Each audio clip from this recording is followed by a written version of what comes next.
What's up, Exiles? We got new patch notes coming today, 1.2.2. Carl posted them this morning, I believe, my time. We're going to go ahead and read this and see how it's going to affect the game, if at all. I personally have not seen this up until now. So, the content features. Pets can now be placed in your hideout. To unleash a pet, right-click. Okay, so your pets can roam around in your place. Not really big deal for me, but I'm sure it's a big deal for others. New craftable mods have been added to the armorer's workbench, bowmaker tools, headstones, sharpening wheel, and blessing font. I don't know what mods they're talking about, but this is very, very interesting. Definitely want to keep an eye out for what these mods might be and how much they cost.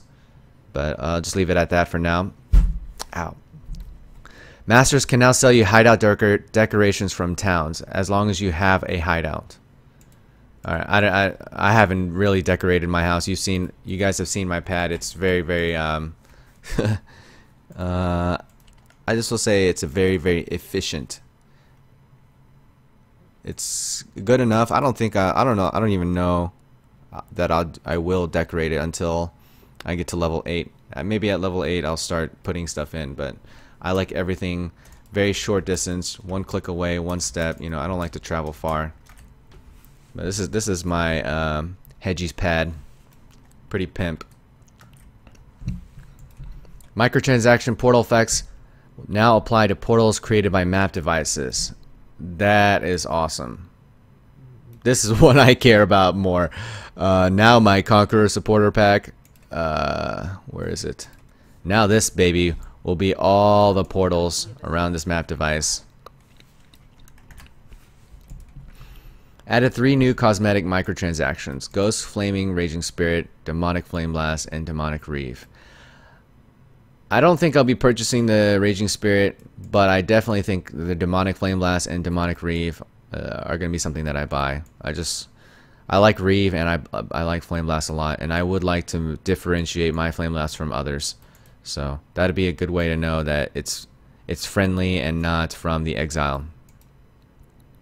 However, well, yeah, you should be casting way faster. Like, so the Beyond boss that does the Demonic Flame Blast right now, he casts it very, very slowly. So visually, in party play, it should be very, very acceptable.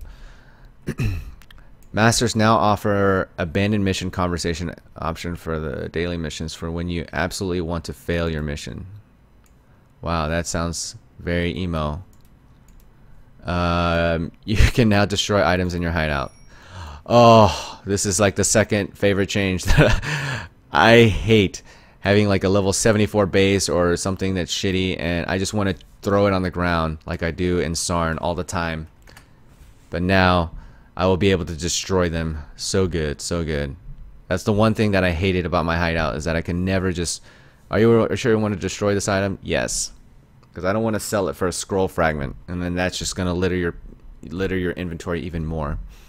So probably my second favorite change. We've changed portals for daily missions to close when the owner of the mission receives the reward, rather than when the mission is complete. Oh, this is nice. This is for, yeah, the dailies, because you had that one portal, and then you go into that special lab where you meet up with Zaina, and then once you complete the mission, you can't like leave the place, go back to your stash, come back, and then all the portals are gone, so you can't go back and roll your cardo. So now, until you actually talk to Zaina again, you'll be able to retain it. So very, very cool. Footprint effects no longer leave a permanent mark in hideouts. Okay, I don't care. Added additional mastery icons for theme clusters in the passive skill tree. That's always nice. That's, you know, it's cool to see more distinguished icons. I approve of that change. Local chat has been disabled for spectators at PvP. Yeah, this was quite annoying when we were running the tournament, that people were just, you know, either talking smack or whatever. Health, mana, energy shield, experience values now displayed with commas separating. Okay, this is something that should have happened a long time ago. But having long digits and numbers and no commas made it a lot harder to read. This is probably more of a standard thing though. When people are reaching like 100,000 plus DPS. General balance. We have restricted skills to only work with a single trigger gem at a time. Skills supported by multiple triggers will be disabled and won't work with any of them.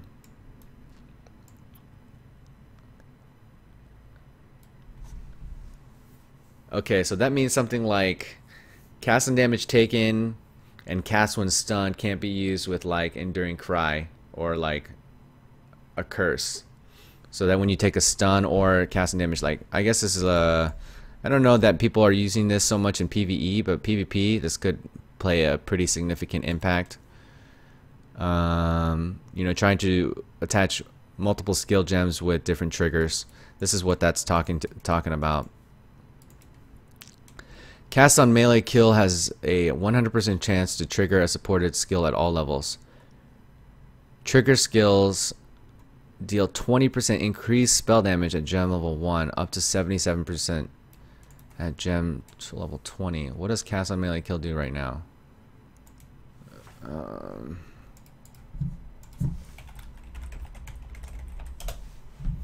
Is this going to be a new meta type thing? Increased damage at quality, so 20% increased damage. Chance on kill. So it's 88% chance. So now this is all 100% chance to cast, and now it has an additional multiplier. Ah, shit, where is it? Patch notes, patch notes. Oh, it's right here. Okay, so increased spell gem. So it does have a scaling factor. Increased spell damage at 1 up to 77. So this is a complete revamp of the gem and how it works right now. Pretty interesting. Pretty interesting. I mean, I can see you'd have to have something that's really, really potent. Maybe like a crit flicker type build. But this would all automatically take at least 2 links. You have to do damage. I'll think about this and see if I can come up with a cool build with cast on melee kill.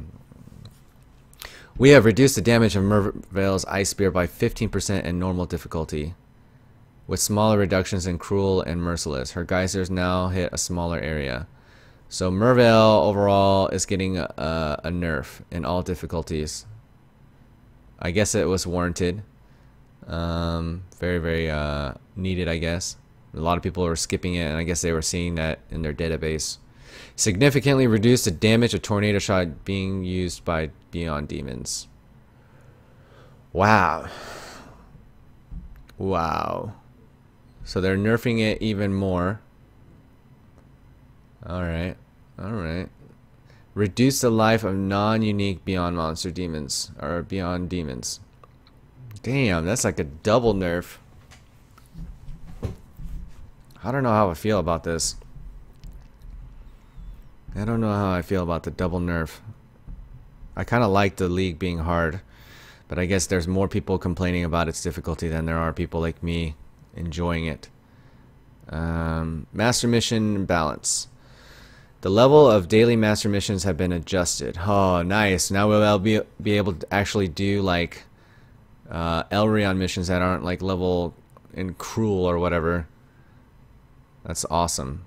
Vagan has had his life reduced for most variations. Oh man, that was the one I was really good at. Vagan was like a joke for me, and it makes other people like pucker up really, really hard. And had several of his skills adjusted to deal less damage. Vagan nerf. Igna Phoenix can no longer be chosen as a target. Okay, so yeah, this was the funny one where it was like low life. Keep the target at low life, and since Igna Phoenix was already at low life, you just had to engage with her for like 10 seconds automatically. You didn't even have to. You could off screen her the whole time and complete it. They are old friends, and he wouldn't risk raising her ire. Tora can no longer ask you to track her targets from their corpses in cases where the corpses tend to explode. This is the famous Manosian rip, or the boy puddle rip. It gets nerfed after he dies. I guess Chris saw the video. He was like, "Yeah, I guess that's not fair." Mano's character would be alive if this change went out earlier. Various well, I mean, I guess Mano took one for the team.